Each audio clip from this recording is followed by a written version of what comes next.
Hello, everybody. Okay, so today we're also looking at the intercept form of quadratic functions, okay? Our goal today is going to be able to find the vertex of one of these, and we want to be able to graph it, okay?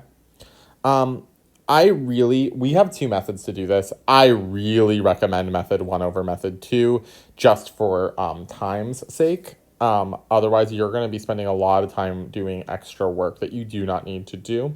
But if you need to do method 2, that's cool too. But just be aware that it's definitely more time consuming. All right, so the intercept form of a quadratic function is y equals a times x minus p times x minus q. All right, and you'll notice a is still the same a, right?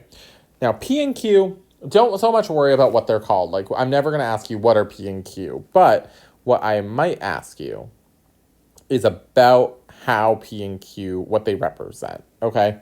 So, they are both x-intercepts, okay? They are both x-intercepts. And I'm going to give you a hint as of why, and I want to discuss this further in class. So 0 equals, if these are x-intercepts, that means y is equal to 0. So 0 equals a times x minus p times x minus q. And that involves the 0 product property. So be prepared to discuss this in class, okay? And what we can do here is, since we know x-intercepts, we're already going to know 2 points right away. Notice that those are x minus p and x minus q. So therefore, the signs of those x-intercepts will be reversed. In my first example here, where it says graph y equals -2 times x plus 3 times x minus 1, my y-intercepts are going to be -3 and +1, okay? Similarly to vertex form, right? Okay. Now, I should also note that this graph will be concave down right away just by that -a value. But I can find the vertex, and I can find the vertex because if these two numbers are x-intercepts, then my vertex must be exactly halfway between them because of the symmetry of the parabola. Okay?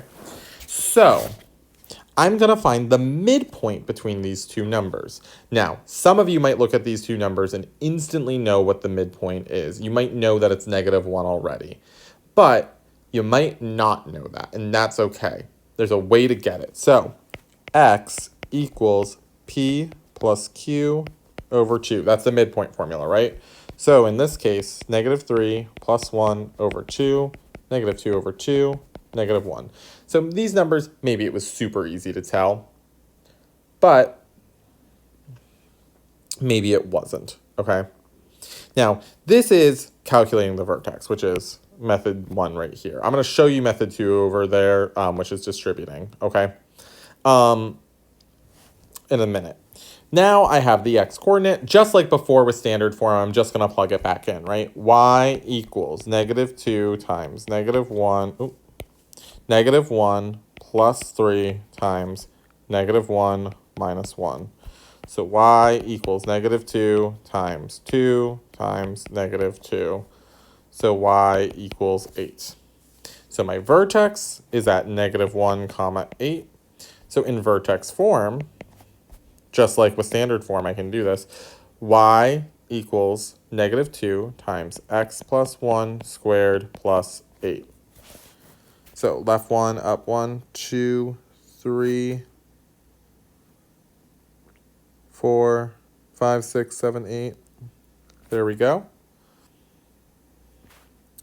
And I know my two x-intercepts, right? I know that one is at +1. I know that another one is at -1, 2, 3. And I can kind of just use my deduction, like my parent function skills, and get this graph. And here we go. Look at that. That's awesome. Okay. The other method would be to distribute. So I can write something that's in intercept form into standard form fairly easily, okay? If I have y equals -2 times x plus 3 times x minus 1, well, that's y equals -2 times, distribute this out, right? X squared plus 3x minus x, so plus 2x minus 3. So y equals -2x squared minus 4x plus 6. Now, right here, I'm just going to double check. My y-intercept, right, should be 6 because that's my c value, and it sure is on my graph, so that's good. Now, I can also now just use the method that we used before, right? Like x equals -b over 2a. So x equals 4 over 2 times -2, so 4 over -4, so -1. And then I plug that -1 back in. Y equals -2 times -1 squared minus 4 times -1 plus 6, which is 8. So you get the same thing either way. So no further examples for you to try out with this one. What I want you to do is I really want you to think carefully about why these are x-intercepts, all right? Well, I gave you these 2 hints. I want you to think carefully about that. And have a great day, guys.